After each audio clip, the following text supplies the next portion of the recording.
Je suis où exactement? Oh, dites-moi que c'est une blague. Bonjour à toutes et à tous, bienvenue du coup dans cette petite critique sur le film d'animation Luck. Alors un film d'animation des anciens de Pixar, notamment ceux qui ont fait Toy Story. J'ai enfin accès à Apple TV.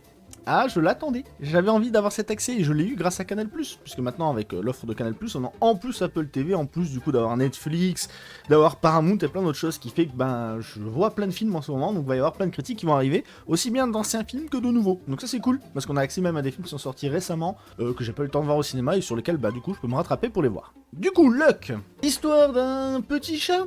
Eh ben non. Alors oui et non, c'est pas vraiment l'histoire d'un petit chat, je m'attendais à ce que ce soit davantage concentré sur Luck le chat, mais pas du tout, ça raconte du coup l'histoire du personnage principal, et je sais plus son nom. Du coup, le personnage principal s'appelle Sam, et en fait est une orpheline qui rêve du coup d'avoir des parents, d'avoir une famille, et qui s'occupe du coup des plus jeunes dans l'orphelinat. Sauf que elle a 18 ans, et du coup, elle est majeure, on sait pas trop son âge, mais on devine qu'elle devient majeure, étant donné qu'elle doit prendre son indépendance maintenant et avoir son propre appartement. Et ainsi, du coup, s'auto-gérer. Sauf que, cette fille-là, hein, cette petite Sam, c'est Miss Catastrophe. C'est connerie sur connerie. Alors, c'est pas sa faute, c'est bien évidemment à cause de sa malchance. Et du coup, un jour, elle fait la rencontre d'un certain petit chat noir qu'elle ne connaissait pas, qu'elle décide de donner à manger.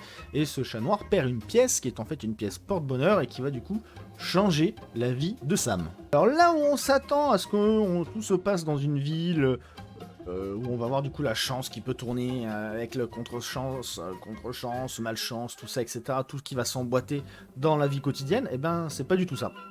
Sam, en fait, elle se retrouve du coup téléportée à l'intérieur du monde de la chance, où ça fait un monde, si vous voulez, au-dessus vous avez la chance, en dessous vous avez la malchance. Et du coup, il va se passer plein de petites choses dont je ne vais pas vous spoiler si vous n'avez pas vu le film, et si un jour, on sait jamais, il passe à la télé ou ce genre de choses, si vous avez l'occasion d'en voir. Donc, ce sera tout pour l'histoire. Alors, est-ce que c'était sympa? Oui. Est-ce que c'était joli? Ça va. Alors c'était sympa parce que l'histoire est vraiment prenante, j'étais dedans, du début à la fin, hein, j'ai pas trop décroché, ce qui fait que finalement les péripéties et les épreuves qu'ils doivent affronter au fur et à mesure de l'aventure, elles sont assez cohérentes, elles collent parfaitement du coup au récit, hein, le récit c'est tout ce qui va tourner autour du coup de la chance et de la malchance. J'ai pas pu m'empêcher à plusieurs reprises de me dire tiens, on dirait un peu vice-versa avec au-dessus toutes les émotions, etc. et en dessous tout ce qui est les émotions négatives qui se détruisent, les souvenirs qu'on oublie, etc. Ça m'a fait écho avec pas mal de films dans ce style-là, on reconnaît beaucoup du coup la patte de Pixar. Par contre, sur la qualité des personnages, je savais que chez Pixar, ils étaient pas très doués pour dessiner les êtres humains. Là, j'ai du mal. À part les cheveux, tout ce qui est poils, cheveux et compagnie, genre le poil des animaux, c'est vachement bien fait. Là, pour le coup, on voit vraiment limite chaque poil, comme s'ils avaient pris chaque poil comme ça qu'ils avaient imbriqué sur la bestiole, et c'est vachement sympa. Par contre, ce qui m'a fait le plus rire, et ça qui est dommage, c'est pas du tout ce qui concerne les personnages principaux, c'est tout ce qu'il y a autour. Et pour ça... non, vraiment, le film était assez drôle, il était prenant, il était touchant aussi par moments, puisque ça traite forcément de tout ce qui est à la malchance, tout ce qui est lié à la chance, comment ça fonctionne, et que finalement, il n'y a pas de chance sans malchance, et vice-versa. Il y a pas de méchants principaux, il y a pas... À un moment, on se doute qu'un personnage, il était là en mode il va pas être gentil, et finalement, ça se limite vraiment à un film pour enfants, donc c'est pas le gros méchant qui va se mettre à tout détruire, et bien au contraire, c'est plus un méchant qui va être psychologiquement un peu atteint, et qui vit très vite, va se dire j'étais un peu trop loin, voilà, hein. Mais le film reste sympa. Mais j'ai quand même l'impression de voir des petits trucs piochés à gauche, à droite chez Pixar. J'ai l'impression de voir un petit peu de zootopie dans la façon dont l'univers fonctionne, un petit peu de vice-versa dans le récit et la façon de raconter la chose dans le film, quoi. Et voilà, ça restait mignon, ça restait enfantin, ça restait plaisant à regarder. Et au niveau de la réal, ça va, quoi. Enfin, c'est un film d'animation. Mais voilà, Luck, c'était sympa. Bon, ça casse pas trois pattes à un canard, mais ouais, c'est un film qui se laisse regarder et qui est très agréable. Deux, trois petits moments touchants. Après, je trouve que la fin se rush un petit peu. Enfin, quand je dis fin, c'est vraiment la fin. Alors attention, petit spoiler pendant les 20 secondes qui vont suivre. Avancez de 20 secondes si vous voulez pas être spoilé.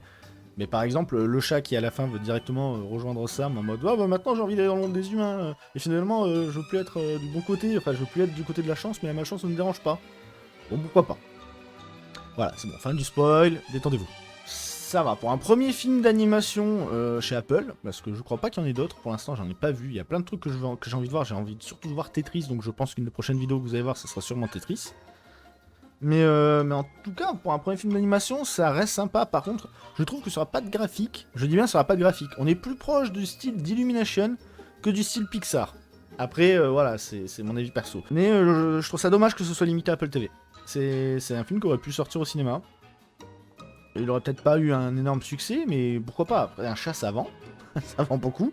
Les chats, c'est quand même le symbole d'internet, le truc mignon, donc forcément, on voit un chat, on a envie de voir, on a envie de cliquer. Moi, c'est surtout pour ça que je vais voir le film. Je me suis dit, oh, un truc sur la chance, la malchance, un chat noir en plus, ok.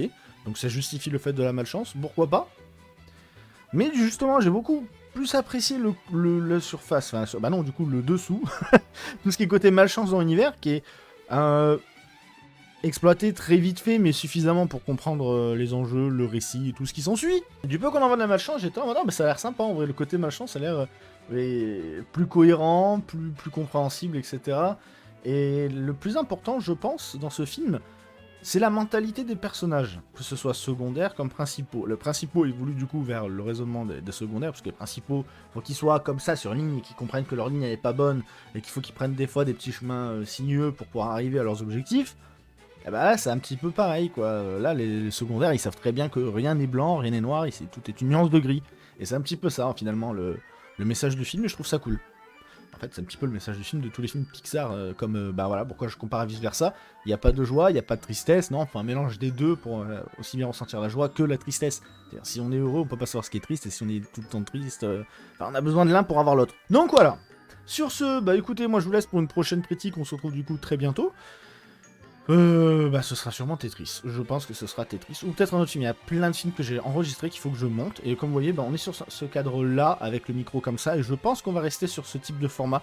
C'est beaucoup plus simple pour moi que de sortir à chaque fois la tiraille, bien me placer, etc. Là, je veux juste à me poser. Je veux parler ouvertement. Je dis tout ce que je pense du film par rapport aux notes que j'ai prises et de ce dont je me souviens. Parce que je l'ai vu hier soir, donc ça va pour le coup. Je ferai pas de critique si ça fait plus de 48 heures que j'ai vu le film, parce qu'après, j'oublie des choses. Donc on va rester sur ce format-là, sauf pour les grosses émissions qui viendront, je pense, prochainement, parce que j'ai quelques idées d'émissions. Allez, sur ce, je vous dis à très bientôt, je vous fais des gros bisous, je vous dis du coup, bah à très bientôt, comme je viens de le dire. Allez, salut à tous, c'est une catastrophe des fois, moi.